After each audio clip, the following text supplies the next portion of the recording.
Hi, this is Tim. Welcome to Tim Can Cook. So today we're going to be breaking down a couple of beef primals. We're going to cutting these into steaks. A primal is just a piece of beef that's been removed from the cow, but not cut up into individual servings. So today we're going to start with the sirloin cap. The sirloin cap is also known as picanha. This is the most popular meat in the Brazilian steakhouse, and it's got this nice fat cap on. We're going to leave this. We're not going to trim that off. And we're going to do something a little different than you would do with a normal steak. We're going to actually slice this with the grain. And the reason we do that is when you go to serve this, and this little piece on the end will save as well. When you go to serve this, you're going to cut it across the grain, which gives you the tender bite. In a Brazilian steakhouse, they would skewer these, and in the process, they really need that grain to run lengthwise so it doesn't fall off the skewer.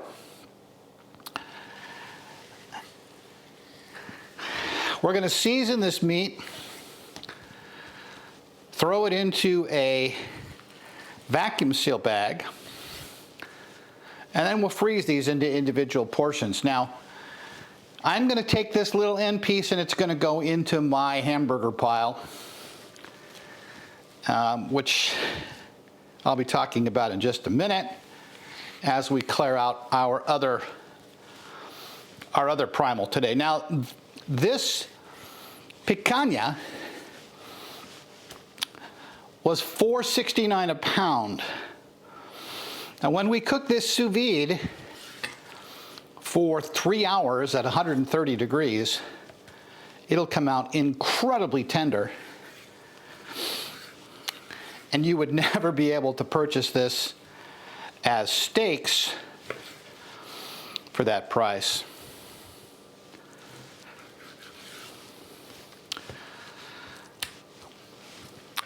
All right, so these are the cuts. What we're going to do next is simply season them. Then they'll go into a vacuum seal bag and labeled and go into the freezer, where we'll take them out as individual steaks in the near future. So to season these, I'll be generous with garlic powder. Now, we've talked about this before. Garlic powder actually has the most intense of all the garlic flavors, even better than raw garlic. Pepper, I'm using already ground pepper. You can grind fresh, of course, if you wish. And then I happen to be using some Himalayan sea salt. I don't think the salts, frankly, taste any different one to the other.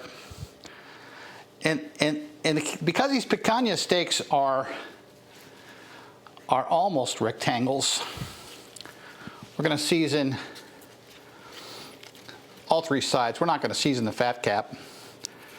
Fat cap seasoning won't penetrate the meat. Now this dry rub basically will go into the Ziploc bag, into the vacuum seal bag, and it will do a pretty good job of penetrating the meat, even as it sits in the freezer, which I find fascinating.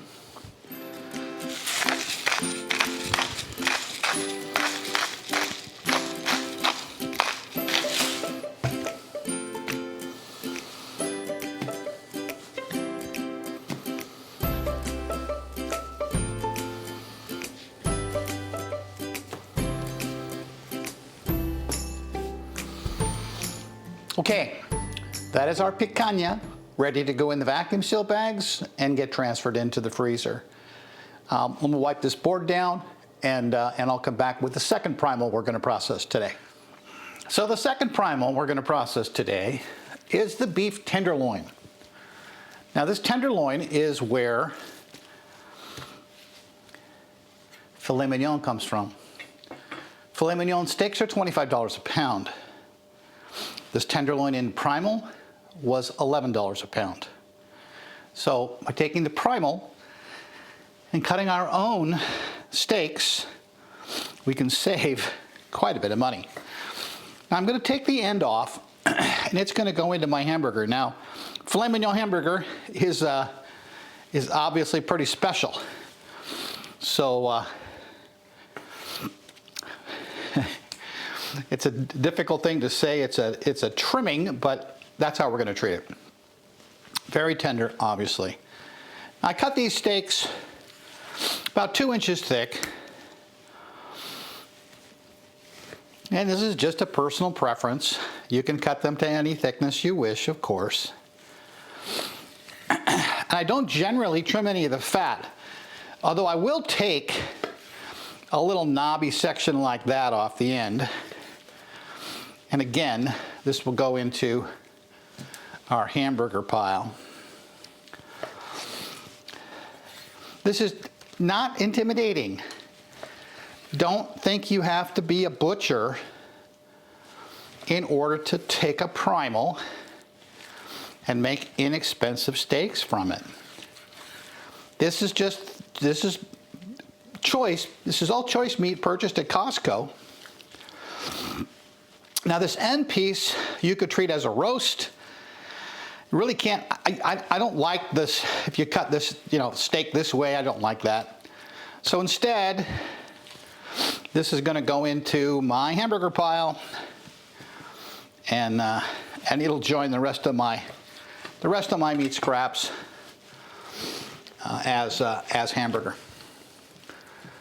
And it makes, of course, some of the best hamburger you'll ever have.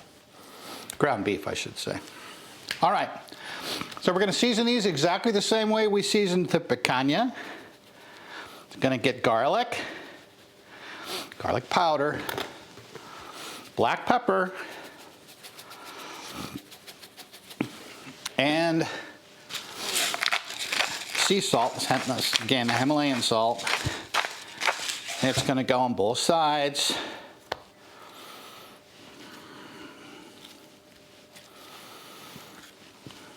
These beautiful. Just beautiful. Again, for less than half what you would pay at the butcher for filet mignon steaks. These will also be cooked sous vide, which means from here they're going to go into a vacuum seal bag.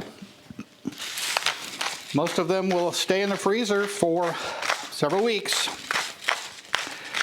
although certainly one of them will be enjoyed tonight.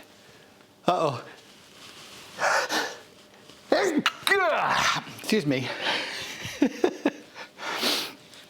When we come back, we'll take a look at what has happened with the vacuum sealer and all of the meats that we've prepared for now. So while I was at Costco, I also purchased a 3-pack of these beautiful chicken breasts. These two will get seasoned, and they will go into individual vacuum bags. Nothing else to do to process these. I'm just gonna, again, go with salt, pepper, garlic. Just gives them a little bit of basic flavor while they're stuck in their vacuum seal prison. And then they'll come out to be individually cooked, individual portions, or if I need several for a dinner party or a larger meal. So all of these will be going into their own individual vacuum seal bags. And these will keep for months in the freezer. Although they never last that long, but you can take advantage of sales. Costco had a sale on chicken. I know chicken's been very expensive lately. But Costco had a sale on chicken, so I went ahead and grabbed these breasts.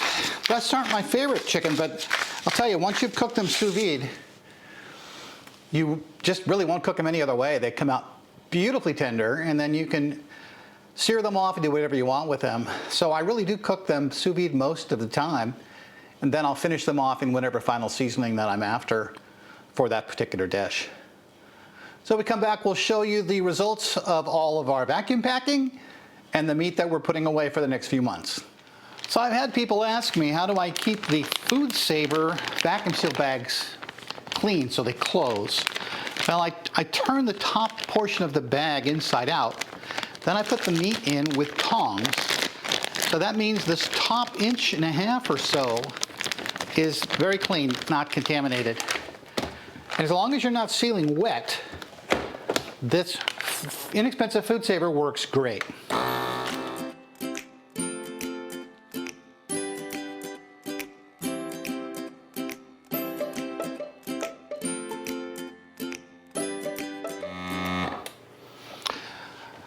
So here we have our beautiful chicken, our picanha steaks, and our filet mignon. All of these were purchased and packaged for 50% off what you would pay to have this from a butcher shop or from your grocery store. The cat loves this process as well. I hope you enjoyed this video. If you did, please subscribe, like and follow, all that good stuff. And we'll be back again next time.